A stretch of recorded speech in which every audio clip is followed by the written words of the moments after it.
అందరికీ నమస్కారం. ద్వాదశ రాశుల్లో ఒక్కొక్క రాశి ఏ విధంగా ఉంటుంది? ఈ ఫిబ్రవరి నెల మనకి మంచి జరుగుతుందా? ఎట్లా ఉంటుంది? అన్న విషయాన్ని ఆలోచించుకుంటూ వెళ్తే గతంలో కంటే ఇప్పుడేమైనా మంచి జరుగుతుందా? లేదంటే ఇలానే ఉంటామా? లేదు ఇంతకంటే ఇంకేమైనా తక్కువ స్థాయికి వెళ్తామా? ఇకనైనా మనకు మంచి రోజులు వస్తాయా? అన్నది చాలామందికి ఉత్సాహంగా ఉంటుంది తెలుసుకోవాలని. అయితే ఆ ద్వాదశ రాశుల్లో ముఖ్యంగా అన్ని రాశుల్ని లెక్క వేసుకుంటే ద్వాదశ రాశుల్లో మిథున రాశి. మిథున రాశి వారికి ఫిబ్రవరి నెల మొత్తం కూడా ఎట్లా ఉంటుంది అంటే గ్రహాలు అనుకూలంగా ఉంటాయి. గ్రహాలన్నీ కూడాను మంచి అనుకూలంగా ఉంటాయి. వీరు పట్టిందల్లా బంగారమా అన్నట్లుగా ఉంటుంది. కాకపోతే వీరి నోటిదుల ఏదైతే ఉంటుందో అతిగా మాట్లాడి ఎదుటి వాళ్ళని ఏదో మాయ చేద్దాము, ఏదో వాళ్ళకి చెప్పి వాళ్ళ బుట్టలో వేసుకుందాము అనే తీరులో ముందుకు వెళ్ళి ఒక్కసారి బోర్లా పడేది కనపడుతుంది. అలా చేయకండి. అంటే మీరు ఎదుటి వారితో ఎంతవరకు మాట్లాడాలి, ఏ విషయం మీద మాట్లాడాలి, ఆ విషయాన్ని మాత్రమే మాట్లాడండి. అంతేకాని అట్రాక్షన్ చేయడం కోసంగానో వాళ్ళ మెప్పు పొందడం కోసంగానో ఎదుటివారి మెప్పుని మనం పొందడం కోసంగానో కాస్త కల్పించి మాట్లాడటము, వారికి చొచ్చుకొని పోయి అంటే వారికి దగ్గర అయ్యి మాట్లాడటము, చొరవ తీసుకొని మాట్లాడటము, ఇటువంటివి ఏది చేసినా కానీ కాస్త ఇబ్బంది పడేది కనపడుతుంది. తద్వారా మీ విలువను కూడా అక్కడ తగ్గించుకున్న వారు అవుతున్నారు. కాబట్టి ఈ రాశి వారు అదొక్కటి తగ్గించుకుంటే బాగుంటుంది. ఈ రాశి వారికి అన్ని గ్రహాలు అనుకూలంగా ఉన్నాయి అని చెప్పాను కదా, కానీ ఈ రాశి వారికి దైవ బలం కాస్త తక్కువ ఉంది. గ్రహ బలం వేరు, దైవ బలం వేరు. దైవ బలం ఏంటయ్యా అంటే ఈ గ్రహాలని నడిపిస్తూ ఉంటుంది. గ్రహబలం బాగుంది కానీ దైవబలం లేకపోతే నడిపించేది కాస్త తగ్గుతుంది.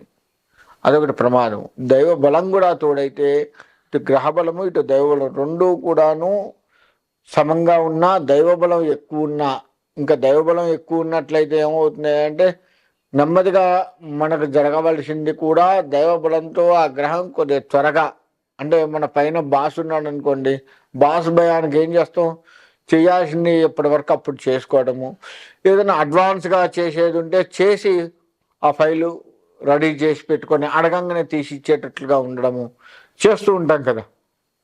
ఆ విధంగానే గ్రహాలకు బాస్ పరమేశ్వరుడు, భగవంతుడు. కానీ ఆయన యొక్క అనుగ్రహాన్ని తీసుకోండి. ఆ అనుగ్రహం కోసంగా మీరు ఏది చేస్తారో ఇంకా మీ ఇష్టం. ఏ దేవతని నమ్మినా సరే ఇబ్బంది లేదు. ఆ దేవతను నమ్ముతూ ఆ దేవుడికి సంబంధించినటువంటి పూజలు, పునస్కారాలు, ప్రదక్షిణ నమస్కారాలు, వ్రతాలుంటే వ్రతాలు, ఇటువంటి అన్నీ కూడాను చేసుకోవడం వల్ల దైవానుగ్రహం కలుగుతుంది. తద్వారా ఈ గ్రహాలు కూడా పూర్తి స్థాయిలో మనకు అనుకూలంగా మారుతూ ఉంటాయి. వ్యవసాయ రంగానికి వచ్చినట్లయితే వ్యవసాయ రంగం వారు అంత అనుకూలంగా ఉంటుంది. అధైర్యం, ఇంతకు ముందు పడ్డ అధైర్యం మొత్తం కూడాను తొలగిపోయి మంచిగా ప్రశాంతమైనటువంటి జీవితాన్ని గడిపే ఆస్కారం కనపడుతూ ఉంది. కాబట్టి ఈ వ్యవసాయ రంగం వారు ఎక్కడా కూడా ఇంతకు ముందు మనకు చాలా చికాకులైనాయి, అవి ఇంకా వస్తాయేమో, అవి ఎక్కువైతాయేమో, అలానే ఉంటామేమో, ఇటువంటివి మనసులో పెట్టుకోకుండా ప్రశాంతమైన మనస్సుతోటి, ప్రశాంతమైన ఆలోచనలతోటి ముందుకు వెళ్ళినట్లయితే మంచి జరిగే కనపడుతుంది. ఇక ఉద్యోగ రంగం వారికి బదిలీలు అవుతూ ఉంటాయి. అవి కూడా వీరికి అనుకూలంగా కనపడుతూ ఉంటుంది. కాబట్టి ఉద్యోగ రంగం వారు ఎక్కడా కూడాను ఇబ్బంది పడవలసిన పని లేదు. కొత్త వారు పరిచయం అవుతారు. వారు కూడాను మీకు స్నేహభావంతో మీతో కలిసిమెలిసి మీకు ఏదైనా సలహా కావాలన్నా ఇస్తూ, సొంత అన్నయ్య అనుకో, సొంత అక్క అనుకో, సొంత చెల్లెనుకో అన్నీ చెప్పుకుంటూ మీతో కలిసిపోయి ఆ బదిలీల దగ్గర కొత్తదనం అనేది లేకుండా వారు మీతో కలిసిపోయేట్లుగా ఉంటుంది. కాబట్టి ఈ రాశివారి ఉద్యోగం విషయంలో ఎక్కడా కూడా అధైర్యపడవలసిన పని లేదు. ఇక విద్యారంగము, చదువుకునేటువంటి వారు ఎవరైనా ఉంటే వీరు చదువుని ప్రశాంతంగా కొనసాగించవచ్చు. మధ్యలో మానేయాలనే ఆలోచన వీరికి వస్తూ ఉంటుంది, కానీ మానేయాల్సిన పని లేకుండా ముందుకు వెళ్ళండి. మీకు అంతా మంచి జరుగుతుంది. ఎక్కడా కూడా మీకు టెన్షన్ లేకుండా చదువుతారు. అనుకున్న స్థాయికి వెళ్ళటానికే ప్రయత్నం చేస్తారే తప్ప ఎక్కడా కూడా ఇబ్బంది కలగదు. కానీ మిమ్మల్ని చెడగొట్టడానికి, చదువుకునే సమయంలో చెడగొట్టడానికి కొంతమంది దూరి ఏదో ఒకటి చెప్పే ప్రమాదం కనబడుతూ ఉంది. అటువంటి మాటలు నమ్మకండి. తల్లిదండ్రుల మాట నమ్మి, లేదు అక్క బావలు ఇటువంటి వారు ఎవరైనా మీకుంటే, అంటే మీ సంరక్షకులు కానీ ఎవరైనా ఉంటే వారి మాట నమ్మి చదువు విషయంలో ముందుకు వెళ్ళండి తప్ప ఎక్కడా కూడా చదువు విషయంలో వేరే వాళ్ళ మాట నమ్మకండి. మిమ్మల్ని సంరక్షించేటువంటి వారు కావచ్చు, లేదా తల్లిదండ్రులు కావచ్చు, వారి మాటను నమ్మి వారు చెప్పినట్లుగా వింటూ మీ చదువును ముందుకు తీసుకువెళ్ళండి తప్ప ఎక్కడా కూడా ఇబ్బంది పడవద్దు. రియల్ ఎస్టేట్ రంగం వారికి అనుకూలంగా ఉంటుంది అని చెప్పుకోవచ్చు. కానీ అత్యుత్సాహాన్ని ప్రదర్శిస్తుంటారు. తద్వారా వీళ్ళు కొంత నష్టపోయే ప్రమాదం కనపడుతూ ఉంది. కాబట్టి అటువంటి ఉత్సాహాన్ని చూపించకుండా ఎవరితో ఎంతవరకు మాట్లాడాలి, ఏమిటి అన్నది చూసుకుంటూ కనుక ముందుకు వెళ్ళినట్లయితే వీరికి అన్ని రంగాలుగా బాగుంటుంది. అయితే వీరు ఆశించిన ఫలితాలు వస్తాయా అంటే, వీరు చేసేటువంటి అత్యుత్సాహం వల్ల కొంత నష్టపోయే ప్రమాదాలు కూడా వీరికి కనపడుతూ ఉన్నాయి. ఎవరితో ఎంతవరకు మాట్లాడాలి, ఏమిటి అనేది లేకుండా జనాన్ని ఆకట్టుకోవాలి, ఇంకా అదే పని మనకి అన్నట్లుగా వెళ్తారు. ఒక్కొక్కసారి అదే కొంత ప్రమాదానికి దారితీస్తుంది. జనాన్ని ఆకట్టుకోవాలి అనేది కాస్త తగ్గించుకోండి. మరీ మమైకమై వెళ్ళాలి అనేది తగ్గించుకోండి. తద్వారా మీకు మంచి జరిగే అవకాశం కనబడుతుంది. మీరు ఖచ్చితంగా భగవత్ ఆరాధన తప్పనిసరి. ఈ రాశివారు ఎవరైనా భగవత్ ఆరాధన తప్పనిసరి. కాబట్టి భగవత్ ఆరాధన చేస్తూ ఉండండి. ఇకపోతే రాజకీయము. ఈ రాజకీయ రంగం వారి విషయానికి వచ్చినట్లయితే, రాజకీయ రంగం వారికి కొత్త పరిచయాలు అవుతాయి. కొత్త విషయాలు తెలుస్తూ ఉంటాయి. మీ దృష్టికి ఎప్పుడూ రానటువంటి విషయాన్ని మీ దృష్టికి తీసుకురావడము, ఆ సమస్యని పరిష్కారం చేయాలి అని ఆతృతతో మీరు కాస్త మీ పై అధికారులను సంప్రదిస్తూ వారి యొక్క అనుకూలత కూడా మీకు కలిసి రావడం జరుగుతూ ఉంది.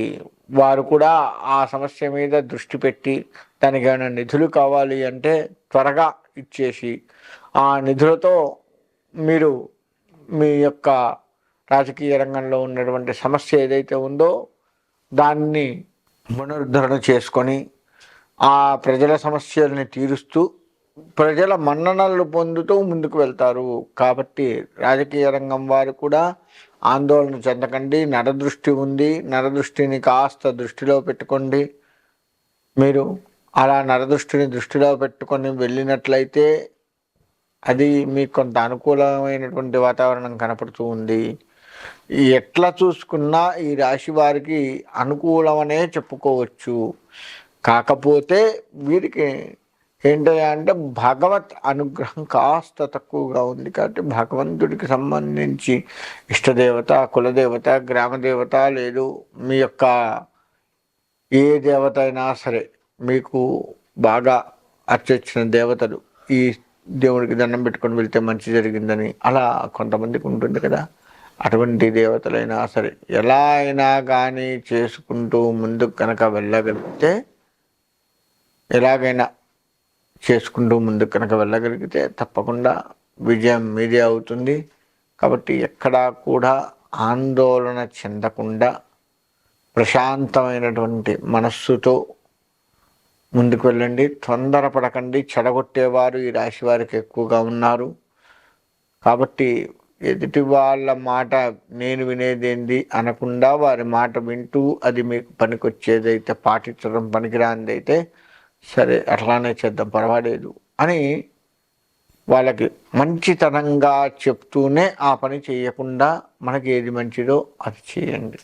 అంతే తప్ప వాడు ఏదో చెప్తాడు, వాడు వచ్చినప్పుడల్లా సోచి చెప్తుంటాడు, వాడు వచ్చినప్పుడల్లా ఏదో ఒకటి అనిపోతుంటాడు, ఇటువంటివి పెట్టుకోకండి. ఈ రాశి వారికి అస్సలు పనికిరాదు. కాబట్టి అసలు ఈ రాశి వారికి అటువంటివి ఈ 2025 మొత్తం కూడా పనికిరాదు. ఒక రకంగా చెప్పాలి అంటే ఒక్క నెలే కాదు, 2025 సంవత్సరం మొత్తం కూడా అటువంటి ఆలోచన పనికిరాదు. ఒకటి ఆ విధంగా చేస్తూ ముందుకు వెళ్ళినట్టయితే ఈ రాశి వారికి విజయం చేకూరుతుంది. తద్వారా భగవత్ అనుగ్రహాన్ని కూడా పొందిన వారయ్యి మంచి జరుగుతుంది. కాబట్టి ఆ విధంగా అందరూ ఉండి భగవత్ అనుగ్రహం పొందుతూ చక్కగా ఉండాలని కోరుకుంటూ సెలవు తీసుకుంటాం.